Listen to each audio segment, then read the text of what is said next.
Listing हर हर महादेव। आप सभी का स्वागत है हमारे यूट्यूब परिवार में। भगवान सदाशिव की उपासना पूजा किए बिना हमारा गृहस्थ जीवन कभी भी परिपूर्ण हो ही नहीं सकता। भगवान सदाशिव की उपासना आराधना करना हम सभी के लिए नितांत आवश्यक है, लेकिन समस्या वहाँ आ जाती है जब हम सभी विभिन्न प्रकार के स्रोतों द्वारा यह जानकारी प्राप्त करते हैं कि बिना दीक्षा के हम भगवान सदाशिव के इन मंत्रों का जप नहीं कर सकते। वैदिक तो मंत्रों का जप नहीं कर सकते। पुराणों में दिए गए बहुत सारे मंत्रों के विषय में अनेक प्रकार की भ्रम हम सभी के समक्ष उपस्थित हो जाते हैं, जिस कारण से हम यह निर्णय ही नहीं ले पाते कि आखिर में हम यह मंत्र जप करें या ना करें। अनेकों बार तो यह हो जाता है कि पंचाक्षरी मंत्र को लेकर के भी इतना दिग्भ्रमित हो जाते हैं लोग कि जप कर चुके हैं, लेकिन बाद में लगता है कि कहीं से कोई दोष तो नहीं लग गया। इन विषयों को लेकर के आप सभी के समक्ष आज का यह वीडियो है। आप चाहें तो महाशिवरात्रि के समय, मासिक शिवरात्रि के समय या फिर जीवन भर, वर्ष भर, आज इस वीडियो में जिस मंत्र के विषय में बताया जाएगा उसका जप बिना किसी शक संशय के कर सकते हैं। बिल्कुल निर्वैर होकर के कर सकते हैं। आपको किसी भी तरीके की कोई शंका करने की आवश्यकता ही नहीं है कि इस मंत्र का जप हम करें या ना करें। और यह जो मंत्र है, इसकी सबसे बड़ी विशेषता यह है कि इसमें ना सिर्फ महादेव बल्कि जगदम्बा का भी साक्षात वास माना जाता है, यानी कि भगवती गौरी और महादेव दोनों को इस मंत्र में साक्षात विराजमान रहेंगे। साथ में जगदम्बा का जो लक्ष्मी का स्वरूप है वह भी इस मंत्र में रहता है। और इस मंत्र के लिए किसी भी प्रकार की कोई दीक्षा इत्यादि की आवश्यकता नहीं है। इस विषय को आरंभ करने से पहले मैं आप सभी से निवेदन करूंगा, कृपया चैनल को सब्सक्राइब करें, वीडियो को लाइक करें, आपके कोई प्रश्न हो तो कमेंट करें, तथा टेलीग्राम ग्रुप का लिंक और सिद्ध साबरी विद्या नामक दूसरे यूट्यूब चैनल का लिंक वीडियो के डिस्क्रिप्शन में है। आप सभी वहां भी अवश्य जुड़ जाएं। भगवान सदाशिव की उपासना के लिए जो मंत्र है आपके स्क्रीन पे दिखाई दे रहा है। इस मंत्र में श्री सांब शिवाय नमः यह मंत्र, जिसमें श्री जो है इसमें केवल श्री है, ध्यान रहेंगे इसमें अंग की मात्रा नहीं लगी हुई है, इसमें मकार इत्यादि नहीं है, यानी कि बीज नहीं है, श्री है। श्री और श्री में अंतर है मंत्र की दृष्टि से, और यहाँ सिर्फ श्री है और यह लक्ष्मी का स्वरूप है। लक्ष्मी बीज नहीं यहाँ लिया गया है। अगर यह श्री में हो जाता तो लक्ष्मी पूर्ण बीज हो जाता, यह लक्ष्मी का प्रतीक है।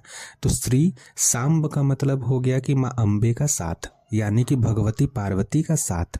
तो सांब वह हो गए, शिव साक्षात हो गए, नमः यानी कि पार्वती और शिव दोनों को नमस्कार है। साक्षात में श्री लगा, साथ में श्री लगा हुआ है। इस मंत्र का जप जो है प्रत्येक गृहस्थ जो है, कोई भी बालक हो, वृद्ध हो, स्त्री हो, पुरुष हो, विवाहित हो, अविवाहित हो, हर वर्ण के व्यक्ति, हर कोई जो है इस मंत्र का जप बिना किसी संकोच के, बिना किसी शक के, बिना किसी भय के कभी भी कर सकते हैं। आप सभी का एक प्रश्न था अजपा जप जो हमने बताया था उसमें कि भगवान सदाशिव के किस मंत्र का जप करें। नाम जप से भी मन नहीं भर रहा है, नाम जप के सिवाय कोई मंत्र हो, इस मंत्र का आप जप कीजिए। अगर आपको अजपा जप भी करना है तो इस मंत्र का आप अजपा जप भी कर सकते हैं। अब है कि इस मंत्र को हम, इससे क्या हो सकता है। पंचाक्षरी मंत्र में बहुत बार यह निर्णय लेना थोड़ा सा कठिन हो जाता है, ये कोई पवित्र नहीं है, तो उसके लिए कहते हैं कि गायत्री की जगह में यह भी गुप्त गायत्री है, इसका जप कर सकते हैं। फिर आता है कि प्रणव का अधिकार है कि नहीं है, उसको लेकर के शक संशय हो जाता है। फिर आता है कि स्त्रियों को नहीं करना चाहिए, वहाँ पर बहुत जगह जो महात्मा इत्यादि होते हैं आप जिनकी सुनेंगे वो मना करेंगे कि नहीं इसमें नमः पहले लगा है इसलिए नहीं करना है। तो अनेकों प्रकार के भ्रम वहाँ हो जाते हैं, निर्णय व्यक्ति नहीं ले पाता है। आप जिसको सुनेंगे, जिसकी मानेंगे, उसके अनुसार या तो आप जप करेंगे या तो नहीं करेंगे। लेकिन इस मंत्र के लिए आपको किसी भी प्रकार की कहीं पर कोई रोक टोक नहीं है। तो निश्चित हो करके ना इस मंत्र को जीवन में उतार लीजिए। इस मंत्र का प्रभाव अति तीव्र है और अति शीघ्र है।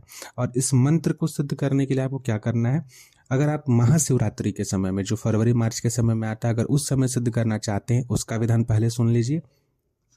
शिवरात्रि से ठीक 9 दिन पहले, महाशिवरात्रि से 9 दिन पहले, चतुर्थी तिथि से भगवान महादेव का नवरात्रि शुरू होता है। ठीक है, तो कभी भी आप अगर महाशिवरात्रि के समय में साधना करना चाहते हो तो उस समय देख लीजिए कि चतुर्थी तिथि कब है। महाशिवरात्रि त्रयोदशी और चतुर्दशी तिथि के संयोग में बनती है, लगती है महाशिवरात्रि। तो उस समय का आप पहले देख लीजिए, यानी 9-10 दिन पहले जो है आपका चतुर्थी तिथि पड़ेगा। उस दिन से आपको यह जप आरंभ करना है। जप करने के लिए पंचमुखी रुद्राक्ष की माला सर्वश्रेष्ठ होती है, आसानी से उपलब्ध हो जाती है। आप लोग पंचमुखी रुद्राक्ष की माला पे इसका जप करें। अब जप के लिए जो रुद्राक्ष की माला है उसका संस्कारित होना जरा आवश्यक होता है। अगर आपको संस्कार करने नहीं आता है तो इसी चैनल पर स्वयं माला संस्कारित कैसे करें, प्राण प्रतिष्ठा इत्यादि कैसे करें, उसकी एक वीडियो बनाई हुई है, आप वहाँ से देख करके माला का संस्कार कर लें। गोमुखी इत्यादि ले लें, पीला गोमुखी में ही इस माला को रखना चाहिए। और आजीवन एक बार जब माला खरीद लेते हैं, बढ़िया माला ऐसी ले लेना चाहिए कि एक बार माला ले ले तो माला को कभी भी बदलना नहीं है, उसी माला को हमेशा प्रयोग में लाना है। चतुर्थी तिथि से आरंभ करेंगे। अगर महाशिवरात्रि के समय कर रहे हैं तो वस्त्र आसन क्या होगा, वस्त्र इसमें आप पीला रख सकते हैं, सफ़ेद रख सकते हैं।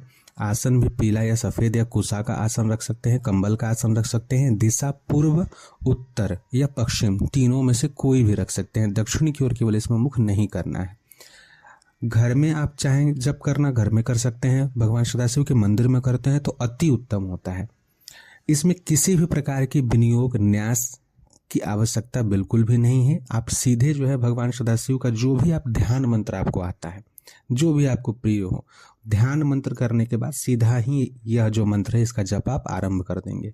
इसके लिए किसी भी प्रकार की यंत्र की भी आवश्यकता नहीं है। आप भगवान सदाशिव की फोटो के सामने, क्योंकि एकदम सरलतम विधान दिया जा रहा है, कोई इसमें, लेकिन इसका प्रभाव अति तीव्र है। जितना ही सरल है उतना ही तीव्र है, क्योंकि ये इसमें शिव शक्ति दोनों का सायुज्य है और दोनों को यहाँ पर जो है आवाहन एक तरीके से किया जा रहा है। इसका जप प्रतिदिन अगर आप 10 दिनों के अंदर में अगर आप चाहते हैं कि 1.25 लाख जप कर ले, अगर आप बैठ सकते हैं उतनी देर तक, तो प्रतिदिन जो है चतुर्थी तिथि से लेकर के प्रतिदिन जो है आप 125 माला का जप करेंगे। 125 माला यानी 12,500 जप। अगर आप उतना सामर्थ्य नहीं रखते हैं, उतना आप नहीं कर सकते हैं, तो कम से कम पूरे इससे चतुर्थी से चतुर्दशी तिथि के अंदर 108 माला पूरा का पूरा जप करें, यानी प्रतिदिन कम से कम 11 माला। अब आपका जितना भी सामर्थ्य हो उस अनुसार इस विषय को चुन लें कि आपको 11 माला करना है, 21 माला करना है, 27 माला करना है, या 108 माला प्रतिदिन करना है, 125 माला प्रतिदिन करना है। उस अनुसार जो है आप इसका जप पूर्ण करेंगे 10 दिन के अंदर में।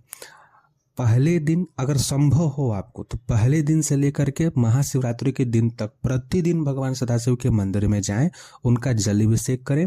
जल चढ़ाने के समय में एक कार्य अगर आप छोटा सा कर देते हैं ना, तो आप यह बात जान लीजिए कि यह मंत्र भी अति तीव्र हो जाएगा और आजीवन आप जान लीजिए कि सिर्फ इस जन्म में ही नहीं, जन्म जन्मांतर तक इस मंत्र की कृपा से आपके काम बनेंगे और आपका जीवन सफल हो जाएगा। एक पंचमुखी रुद्राक्ष के दाना को अलग से ले लेना है और भगवान सदाशिव का जब अभिषेक होगा, जिस लोटे में आप जल को डालेंगे उसी में उस रुद्राक्ष को डाल दीजिए और उसके साथ थोड़ा सा मिश्री जो होता है, गोटा ढेला मिश्री जो होता है, उसको फोड़ करके डाल दीजिए और कम से कम 4-5 केसर के टुकड़े, केसर जो आते हैं वो, ये 3 चीज़ उसमें केवल जल में मिलाना है और घर से जप करने के बाद जाना है। ठीक है, घर में आप अपना पूजा कर लिए, जप कर लिए, उसके बाद मंदिर पहुंचे। सर्वप्रथम मंदिर में आप दीपक जलाएंगे, दीप प्रज्वलित करेंगे। चाहे आप केवल शिव जी के समक्ष करें या पूरे शिव परिवार के समक्ष 5 दीपक जलाएं। शिव जी, पार्वती जी, गणेश कार्तिकेय जी, नंदी जी, सभी कोई के पास एक दीपक जलाएं। दीपक चाहे तो सरसों तेल का रखिए, घी का रखिए, तिल का रखिए, जिसकी भी इच्छा हो उसकी आप दीपक जला सकते हैं।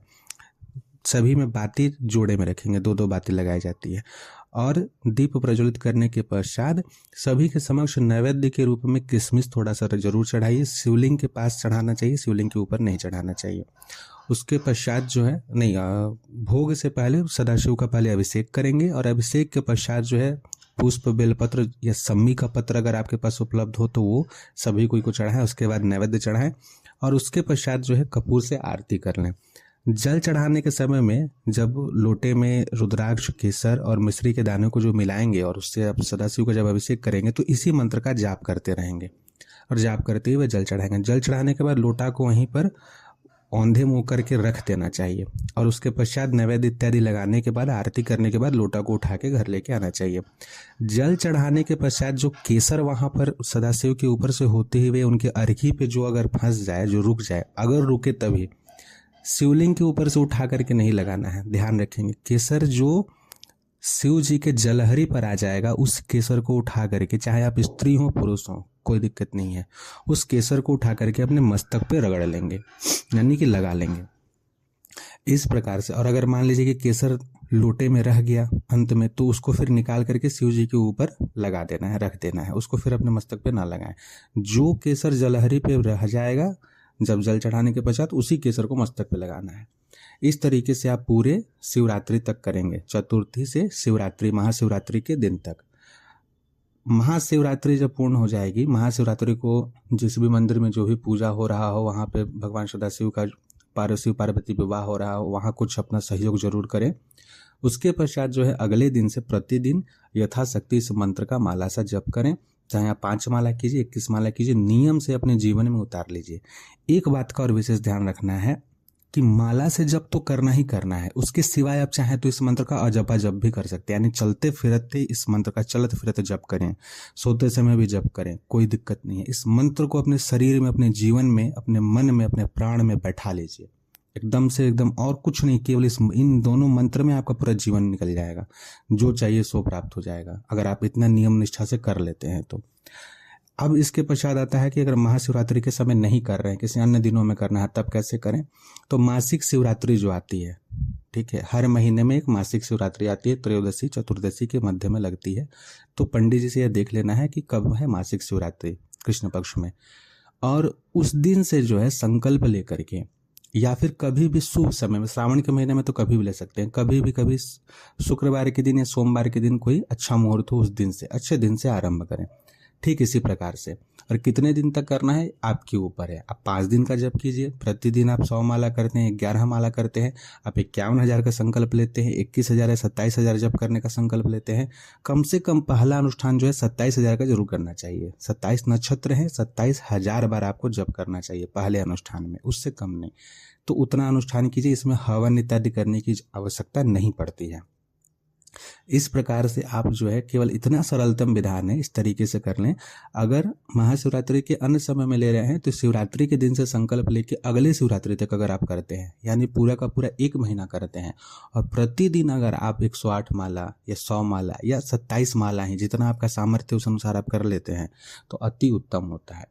3 महीने लगातार अगर इस मंत्र का जप कर लेते हैं प्रतिदिन, चाहे आप 27 माला कीजिए या 108 माला कीजिए, 100 माला कीजिए, 3 महीना लगातार कर लेते हैं, तो आपके ऊपर कितनी भी बड़ी विपदा हो, विपत्ति हो, इस दुनिया का कितना भी बड़ा, अगर आप नियम से एक समय में, चाहे आप सुबह अगर 4 बजे भोर में करते हैं तो 3 महीने तक 4 बजे भोर में ही करना है। अगर रात्रि काल में आप जप करना चाहते हैं तो रात्रि काल में भी आप जप कर सकते हैं, कोई इसमें दिक्कत नहीं है, चाहे आप 8 बजे कीजिए, 9 बजे कीजिए, लेकिन समय 3 महीने तक एक ही रख लीजिए। और इस मंत्र को छोड़ करके कोई और मंत्र आपको अलग से नहीं करना है। मंत्र जप केवल यही होना चाहिए, भगवान सदाशिव, माँ पार्वती का चाहे फोटो रखे हों, श्री विग्रह रखे हों या शिवलिंग हो घर में, उनका पूजा पाठ करके उसके पश्चात घर में दीप, जब तक आपका जप चलेगा तब तक दीप जलते रहना चाहिए। दीपक चाहे आप घी का जलाइए, सरसों तेल का जलाइए या तिल का जलाइए। इस प्रकार से जो है आप मंत्र का जप कीजिए। संकल्प क्या लेना है, संकल्प जरूर लेना चाहिए। सामान्य रूप से भी संकल्प आप ले सकते हैं, बहुत विशेष नहीं तो। हाथ में फूल या अक्षत या और कुछ नहीं है तो जल ही लेकर के यह बोलना चाहिए कि माँ भगवती पार्वती और भगवान सदाशिव की परम कृपा की प्राप्ति हेतु और अपने सभी भौतिक कामनाओं की पूर्ति हेतु मैं यथाशक्ति भगवान सदाशिव और माँ पार्वती के इस मंत्र का जप करने का संकल्प लेता हूँ या लेती हूँ। यथाशक्ति इसलिए क्योंकि अगर आप नए होंगे, आप संकल्प ले लिए कि हम 100 माला करेंगे और 50 माला होते होते हालत खराब हो गया आपका, अब आपका सामर्थ्य नहीं है, परीक्षा तो हो रहा है, तो फिर आपको दिक्कत होगा कि अब करें कि ना करें। इसलिए यथाशक्ति करके संकल्प ले करके और कीजिए, ताकि अगर 50 माला में ही हालत खराब हो तो भी आप समर्पण कर सकें। बाकी जैसे जैसे आपकी भक्ति और समर्पण जो है भगवान शिव माँ जगदम्बा में बढ़ेगी, वैसे आपका सामर्थ्य भी वो बढ़ाएंगे।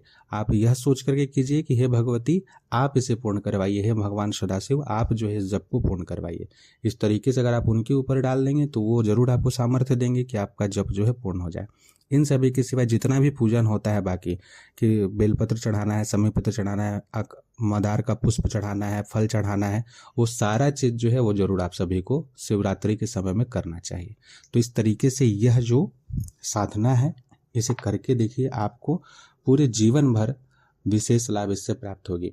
जो लोग इस मंत्र का 1.25 लाख जप कर लेते हैं 5 बार अगर इस मंत्र का मतलब 5 अनुष्ठान कर लिए, 1.25 लाख का अगर 5 अनुष्ठान आप कर लेते हैं, उसके पश्चात आप जो है भगवान शिव के किसी भी एक अस्त्र मंत्र का जो है चाहे तो अनुष्ठान कर सकते हैं।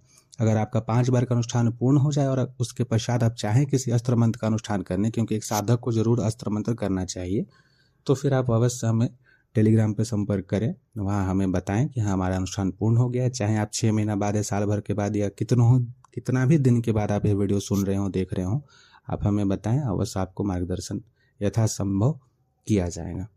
जय मां विंध्यवासिनी, हर हर महादेव। वासिनी